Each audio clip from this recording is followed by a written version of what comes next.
We have a burn down list of ensuring that we can get to Windows parity. So the things that traditionally have been on Teams rooms on Windows, for instance, that we want to try and see all of that come to Android. And we actually even feel that we can go potentially even a little faster due to the flexibility and agility in the Android code base and how quickly it can bring things out. Hi, and welcome back to the Teams Insider podcast. This week, we've got Chris Johnson, who is Senior Director of Product Management for MDEP, the Microsoft Devices ecosystem platform. This is Microsoft's Android enterprise platform. We've seen some of this coming into the Teams ecosystem in terms of Teams devices. And Chris takes us through what MDEP is, what the problem is that it's looking to solve, how it works in terms of releases, chipset vendors, how they work with OEM partners, how patching and security works. And Chris also gives us a sneak peek into some of the features that are coming down the pipe with MDEP just ahead of some Infocom announcements. So really hope you enjoy the show. Many thanks to Chris for taking the time to explain it all. And also many thanks to Jabra, who are the sponsor of this podcast. Really appreciate their support of everything we're doing at Empowering Cloud. On with the show. Hi, everybody. Welcome back to the podcast. Excited to have this conversation on the pod. I've had a few good conversations with Chris in various events and a couple of bars in the past, but now we're going on the record on the pod. Chris, thanks so much for joining. Maybe you could just start with introducing yourself and your current role, and then I want to go a little bit through your 25-year history at Microsoft. Oh, sure. Yeah, you're dating me. You're dating me. Thanks, Tom. Yeah, super excited to be here. Chris Johnson. I'm a senior director of program management responsible for MDEP. I've been at Microsoft just a scant over 25 years, as Tom mentioned. Most of that has been in either Windows or in the Surface team. Most recently, I was with the Surface Duo team and responsible for 2 generations of the Surface Duo, which then ultimately became the Android platform that we're talking about today, MDEP. Awesome. And so first thing I'm going to dig into is Windows team and then MDEP, but let's level set for everybody. Sure. What is MDEP? Yeah, so the easiest way to think of, I'll maybe just kind of paint the picture. We think of it as sort of Android's everywhere. It's in digital signage, control panels, conferencing gear, kiosks, all those things. But enterprise Android for us is a little bit broken. It's fragmented. It's kind of inconsistent. App vendors have like these unique compatibility challenges with each OS flavor, and ultimately it's hard to secure and manage at scale. So we kind of reimagined the approach to Android open source and said, what happens when we take kind of Windows as an OS company at Microsoft and bring it that sort of enterprise grade DNA, security, manageability, AI, long-term support model, and we brought those to Android. And that's really MDEP. MDEP stands for the Microsoft Device Ecosystem Platform. And it's built on Android open source, hardened by us, Microsoft, and aligned with really the same platform strategy that transformed Windows into what we consider to be the world's most trusted enterprise OS. So it's more than a product. It's really, we think of it as kind of the blueprint for the future of enterprise Android. Yeah, and it's an OS in the sense of I want to get into the kind of the open source project, what you do with it, but it's an OS, but you don't just provide it to anybody to use. Like in that sense, you're building it and then you're providing it to select OEMs. Obviously, a lot of this community in the Teams space will start to hear it on Teams devices, but potentially other things beyond that as well. Correct. Yeah, and so I think as we think about it. We take open source, Google's release of Android open source, and this is tailored for very specific devices. In the particular instance that we're talking about right now, we're in the unified communication space. So we're focused primarily on Teams devices and the like, and we take that Android open source OS platform and we reduce it to a kiosk mode that is very tailored specifically for the device classes that we ship on. And so rather than having these different versions and kind of custom forks and spotty update practices that are kind of a mess for IT, our approach is that enterprises want consistency, security, and manageability. and not fragmentation. And that's what we really deliver to a set of partners. And there's a commitment that's made from those partners, just like the commitment we make to them when they sign a platform distribution agreement with us. Awesome. And there's quite a lot to this whole Android world in the sense of there's obviously the Android open source project, then there's Google take that and make their kind of commercial version with the Google Store. And then you've got the various chipset vendors as well that have a play in this. So how does it work from, if we ignore the kind of Google have a commercial option, the open source project, the chipsets, the OEMs, and what role does everybody play there? Because I know you support specific chipsets and the chipset vendors have responsibility as well. Yeah, great question, Tom. So I think, let's piece that apart a little bit. Yes, so in our particular space, we are aligning with specific chipsets, and we continue to add to that portfolio. So we have a very close alignment with the silicon providers, most notably Qualcomm, MediaTek. We've got alliances with Rockchip. We've also got alliances with NXP. All of these chipset providers that today support Android, and we work closely with them on the silicon side of it, because there is a specific silicon bring-up component to be brought up. And then we build the foundational platform in MDEP, and that's what's delivered to our OEM partners. And those partners then have the ability to innovate on top of that to differentiate, specifically with their particular platforms. And then ultimately, it's certified by service providers. So in the case of Teams or in the case of Zoom, those devices then are certified at the end of the day. So MDEP is essentially an AOSP-based platform, but doesn't come with all the Google GMS requirements because it ships non-GMS. And so that's kind of our approach to it. Yeah, and that certification bit's really interesting as well. Like you give the OS to the OEM, so some ones that have been announced that we're safe to say, Yealink, Jabra, they produce the device. They then take that device back to a different part of Microsoft and get that device certified, or Zoom or whoever else. Correct. That's exactly it. And obviously we back the platform to ensure that it can meet the requirements of not just of Teams, but Zoom and other VOS providers, and ensure that if there are any elements of the platform that need to be tailored specific for those, we do that work. And so we know that, obviously it's powering Teams rooms on Android today and Zoom devices as well. But that certification process is ultimately up to the OEM and the VAS provider. We kind of stay out of the middle of that, with the exception of, the fixes and the requirements that we provide. Yeah, I think this is really good to understand, and why it's interesting that I think from an outside point of view, a lot of people would assume MDEP is part of Teams, but actually it's out of the Windows team and it's provided to the OEMs. Exactly. Yeah. Obviously, we work closely with Teams to ensure that we get requirements and make sure that the platform can be built to meet those. But we're not in the middle of any of the certification stuff. And like I said, it's really irrespective of what VOS provider is shipped on the device. Awesome. And you talked about kind of the fragmented nature of Android and enterprise. So how are you dealing with patches and updates? And is that direct from you? Is that via the OEM? Who makes sure that happens? Because that's been one of the challenges with Android historically, is nobody's policing anything, so you're putting your trust in the OEM, I guess. Yeah, correct, and I completely understand that. I think any IT department obviously wants to ensure that their devices are secure and managed well, and patched in an appropriate fashion. And so one of the things that we bring is kind of that, like I said earlier, the legacy of Windows, and understanding that sort of core to our DNA is the ability to update and keep devices supported. And so what we do is we provide to the OEMs monthly security patches.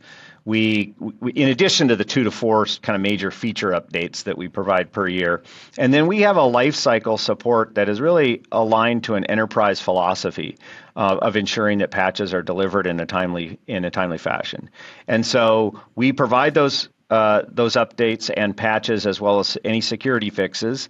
And we provide those directly to the OEM in a monthly fashion. And then we have alignment with those OEMs. Part of being an MDEP partner is understanding that there's a commitment that's made from both the OEM and Microsoft to ensure that those devices are updated in a timely fashion. So they're not treated appliance-like, which is what a lot of Android devices that have been deployed in enterprises of recent are somewhat treated that fashion, and they're not regularly updated. And so that is, I think, really an evolution of the ecosystem that we're bringing to the table with MDEP.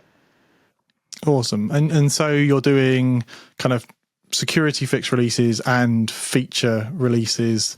I said this to Yoav the other week, like I appreciate the naming convention of 2024.1, 2025.1. I hope you hold on to that naming convention. That actually makes sense. But I think you just did the latest release. Is that right? Yeah. We just released 2025.1, which is really our final feature release. So back to your earlier question, there's kind of you can think of it sort of a TikTok approach to this thing where we're dropping major releases 2 to 4 times per year, roughly, a minimum of 2, maybe a maximum of 4 of these feature updates. But then every month we also roll the security patches, which includes a focus on the silicon security patches as well as those released by Google, and then any security fixes that come from our side on the platform. So those come monthly.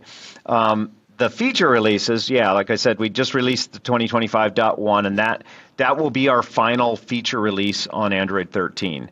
And effectively, again, going back to the kind of the Windows terminology, this will be our long-term servicing branch for partners that are on Android 13. So in the case where you want to stay on Android 13, you'll continue to get support and updates on that long-term servicing branch.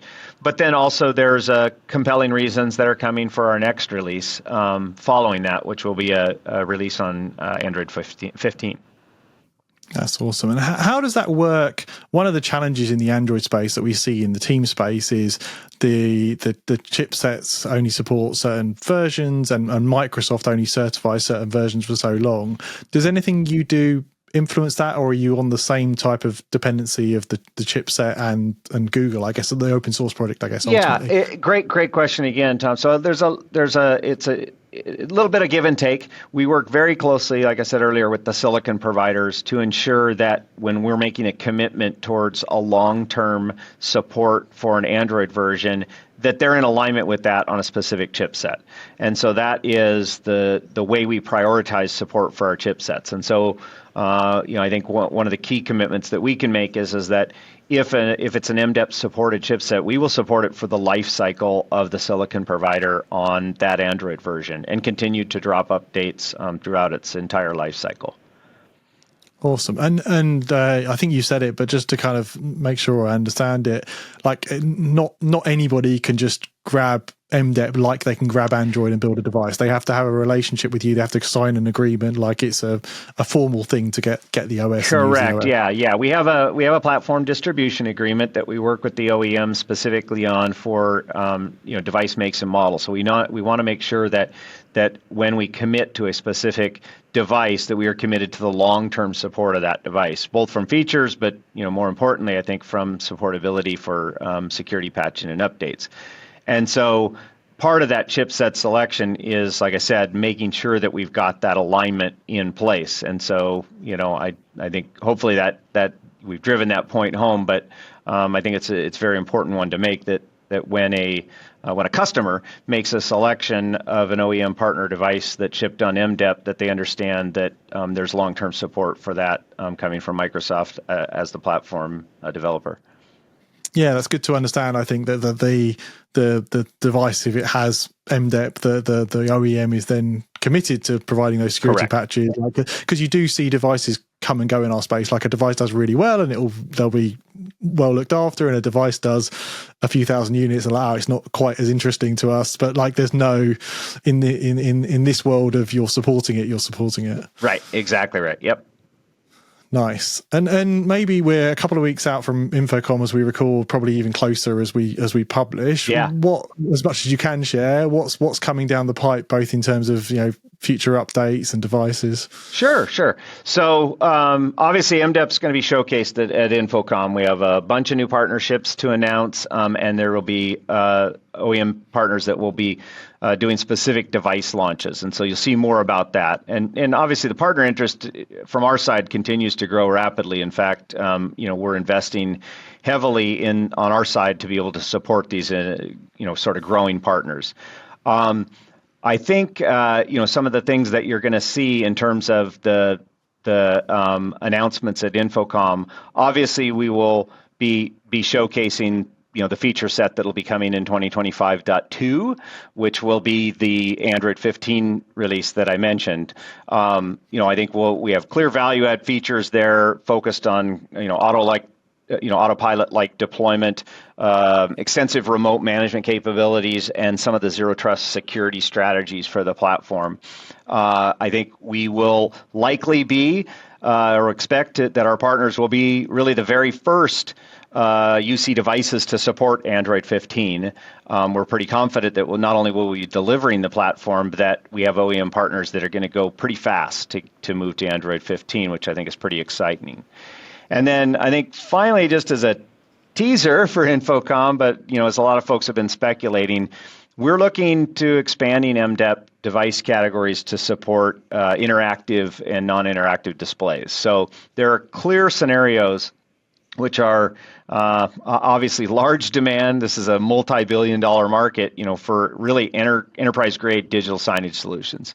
And this is part of our long-term strategy to offer, for MDEP, to offer secure, scalable, manageable solutions in this enterprise space. And much more to come at Infocom, but we're going to roll this out smoothly and likely. Look out for announcements Infocom week. I'll be gathering all the news up for the newsletter as well. There's a few bits and pieces I know are coming that are quite exciting, and it's nice to see. I guess one of the nice things for you is seeing the device come to fruition, because when you're building an OS, there's such a long lead between you having the conversation, getting the agreement, getting the device baked and out there. It must be, you're starting to see things come to life now. Oh yeah, absolutely. And back to where we started this call and my background, my background is actually in civil engineering. My degree's in civil engineering and have a master's in transportation engineering. That's where I started before I came to Microsoft 25 years ago. And it's a lot like that civil engineering, where you would work on projects. I would work on a Home Depot project, for instance, and I'd be done and moved on, and it's 2.5 years later, and then all of a sudden that project is being built, and you drive by it and see, oh wow, that thing's finally getting built. It feels a lot like that. You're working with these partners very closely, doing deep co-engineering and integration work.